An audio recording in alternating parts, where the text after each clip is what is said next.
So today we are going to be discussing an amazing problem, and this problem is none other than the Sylvester-Gillies theorem. So it's one of the most amazing problems when it comes to applying Olympiad mathematics, because the problem framing is quite simple and the approaches that we use are quite creative. Right, so today basically मेरा ये intention है कि मैं आपको ये बताऊं कि कैसे एक ISI CMI का टॉपर जो है एक प्रॉब्लम को अप्रोच करता है. तो इसमें मैं आपको पूरा का पूरा अपना थॉट प्रोसेस एंड सोल्यूशन को कैसे कंस्ट्रक्ट किया, हर चीज, हर एक आइडियोलॉजी ढंग से समझाऊंगा. Alright, so let's get to the problem. So the problem is, let S be a finite set of points in a plane. Prove that there is a straight line that passes through exactly 2 points of S. Now it sounds very easy. अरे line ही तो निकालनी तो सिर्फ 2 point से पास करती है. But the thing is, it's a finite set of points in a plane. कितने ही points हो सकते हैं. तो कैसे आप श्योर हो सकते हो कि आप एक ऐसी लाइन ढूंढ सकते हो जो एग्जैक्टली 2 पॉइंट से पास करे और किसी पॉइंट ऑफ एस को टच भी ना करे. बट ये हम प्रूव करके दिखाएंगे. एंड इट्स हाउ कितनी जनरल प्रॉब्लम है. We are saying any finite set of points in a plane and I can find a line that passes through exactly 2 point. ठीक है, it's a simple geometric approach. So अब मैं क्या कर रहा हूं, मैं बस एक प्रीटेक्स्ट सेट कर रहा हूं. प्रीटेक्स्ट ये है कि I will choose all the pairs of points P, L such that P is a point in S. So basically P is a point in S, right? And L is a line that passes through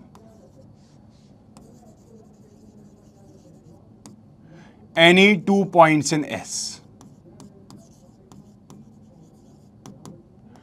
So you understand, I am taking all the pairs of P, L such that P is a point in S and L is any line that can be constructed using 2 points in S. ठीक है, 2 point से obviously एक ही unique line निकलती है. So you understand the idea. So this is my pretext and मैं सारे के सारे ऐसे पेयर्स ले लूंगा और फिर मैं क्या करूंगा, मैं डिस्टेंस लूंगा. मैं लूंगा डिस्टेंस ऑफ P, L. मैं डिस्टेंस लूंगा P का L से. Right, and since there are only finitely many such pairs, right, ये मेरे pairs है ना ये सारे के सारे. The thing is, since there can only be finitely many such pairs, because at the end of the day there are only finitely many points. And remember, yeah, one more thing, कि जो यहाँ पर मेरा ये L है, obviously it should not be passing through P itself. मतलब मैं ऐसे pairs लूंगा P, L के, such that L जो है वो P से पास नहीं करता. तो any 2 points that are basically not P. Let me rewrite it. Wait. So any 2 points not P, obviously,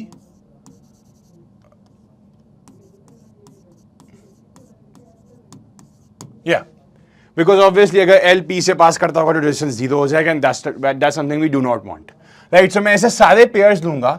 Since there are only finitely many such pairs, I can find a minimum value for this. Right, a minimum and positive value for this. So I will basically take the minimum over all the above P, L of this thing. And I know it's going to be positive because मैंने line L ली ही ऐसी है कि वो अपने pair, अपने जो जिस pair में वो है वो उसके फर्स्ट एलिमेंट से पास नहीं करता. ठीक है, so I will take this distance and I will, yeah, and let's just call this distance D. Let's call this D. ठीक है, मैंने D ले लिया इस डिस्टेंस को. अब मैं क्या करूंगा, मैं मान लेता हूं कि मेरी ये लाइन L जो है ये 2 पॉइंट्स B से पास करती हैं S में. तो ये लाइन L मैं बोल रहा हूं कि B से पास करती हैं. अगर देखो, अगर ये S में सिर्फ और सिर्फ B से ही पास करती हैं तो मेरे को सोल्यूशन मिल गया, मेरी थ्योरम प्रूव हो गई. राइट, तो मैं अज्यूम करूंगा for contradiction sake that there are at least 3 points. So there are at least 3 points in S through which it passes. ठीक है, so there are at least 3 such points. Right, now what do we do? Okay, तो मैं अपनी line ले लेता हूं पहले तो L. ठीक है, L A है, B है and let's just say C है और मेरा ये पॉइंट P है. ठीक है, ये मैंने उसको, yeah, so this is my line L, this is my point P. ठीक है, अब मैं क्या करूंगा, मैं P से ड्रॉप करूंगा एक परपेंडिकुलर को. नाउ दिस अगेन यहाँ पर 2 केसेस बन सकते हैं, बहुत छोटे केसेस, कि अगर मैं P से परपेंडिकुलर पास करता हूं तो पहले तो विदाउट लॉस ऑफ जनरलिटी मैं एज्यूम कर सकता हूं कि A, B जो हैं वो दोनों के दोनों सेम साइड पे हैं. तो जब मैं ये परपेंडिकुलर ड्रॉप करूंगा और मान लो it intersects with L at H, right, it intersects with L at H, so I can assume without any loss of generality that A comma B belong on the same side of H. अगर B H से coincide भी करे तो मुझे problem नहीं है, right, as long as they are on the same side of H. Same side से मेरा मतलब है कि हाँ ऑब्वियसली सी ए और बी तो डिस्टिंक्ट पॉइंट्स हैं तो वो तो कोइंसाइड नहीं कर सकते, बट बी और एच या फिर ए और एच में भी कोइंसाइड कर सकते हैं. So again that doesn't matter to us. The main thing that matters to us is that A और बी जो दोनों के दोनों जो है वो एच के सेम साइड पे हैं. ठीक है, अब मैं क्या करूंगा, मैं पी और ए को ज्वाइन करूंगा. अगेन यहां पर मैं एक और चीज कर सकता हूं, यहां पर मैं एक और चीज ऐड करना चाहूंगा कि मैं P को उस पॉइंट से ज्वाइन करूंगा. तो again I am assuming without loss of generality है, without loss of generality I am assuming that A is farther to H than B, right. यहां पर again I can say without loss of generality, क्योंकि B अगर A और B flip भी कर दो doesn't make any difference, right. तो without loss of generality you can assume that A is on the farther side of H as compare to B. ठीक है, alright, good.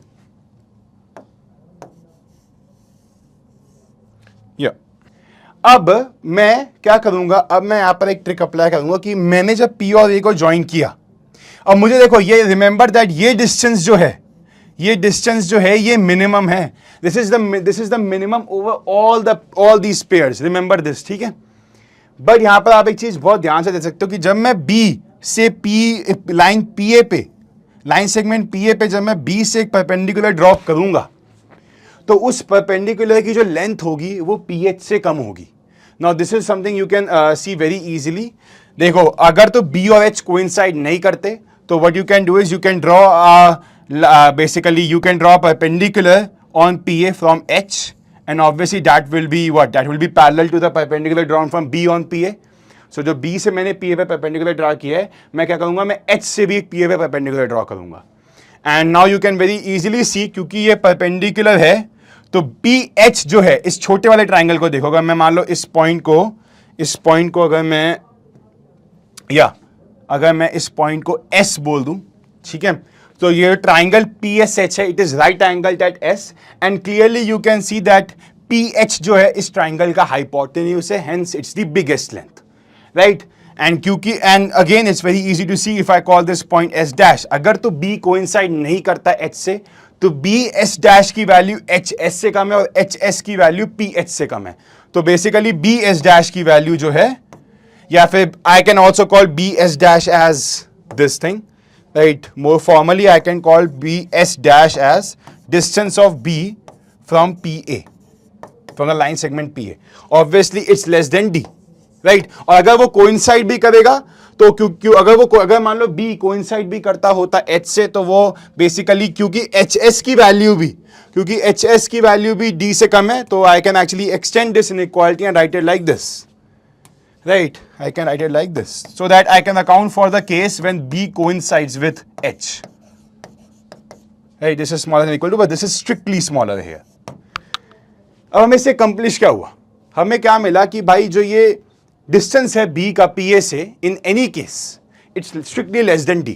But ये कैसे हमारे ओरिजिनल प्रीटेक्स्ट को कॉन्ट्रडिक्ट कर रहा है मैं तुम्हें बताता हूं.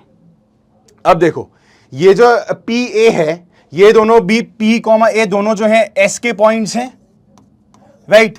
तो अगर मैं PA, अगर मान लो मैं लाइन जो लाइन P, A से पास करती है उसको मैं L डैश बोल लूं, और मैं अपना मेरा तो बेसिकली इस सेटिंग में मेरा P जो है वो B के इक्वल हो जाए और L जो है वो लाइन हो जाए जो P और A से पास करती है. तो L जो है वो मान लो हो जाए कि लाइन पासिंग थ्रू,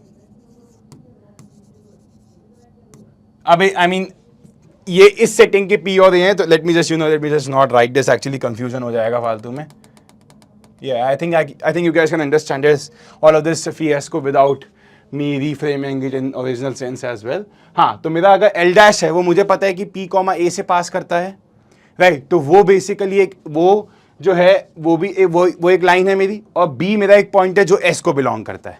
तो मैंने क्या बोला कि I just found another pair where the first element of my pair is the point B and the second element of my pair is the line passing through P, A, such that वो जो distance है, जो B का जो PA से distance है, वो जो है मेरे minimum over all the pair से कम है, बट मैंने यहाँ पर सारे के सारे पेयर्स अकाउंट किए थे ना, तो बी कॉमा पी ए भी यहाँ अकाउंट हो गया होगा, या फिर बेसिकली जो पेयर है B comma the line passing through P comma A वो भी यहाँ अकाउंट हो गया होगा।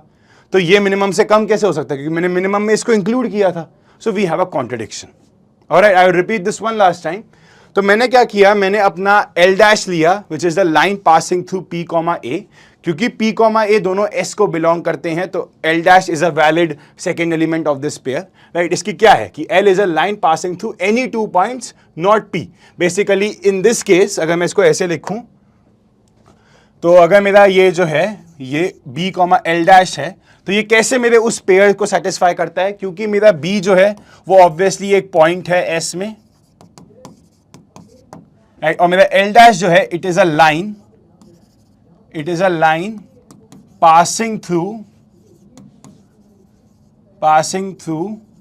P comma A, which are 2 points in S, 2 points in S, and obviously they both are not B, right? So this satisfies the condition required to be this kind of pair. But I already included all these pairs when I computed the minimum, and the minimum came out to be D. But I'm literally just saying कि मैंने ये distance जो है D से कम है। So हमें contradiction क्या मिली, हमें कॉन्ट्रडिक्शन ये मिली कि हम इससे एक छोटा डिस्टेंस फाइंड कर सकते हैं। So basically हमारे पास क्या निकल के आ गया कि we can find a line that passes through exactly 2 points in S.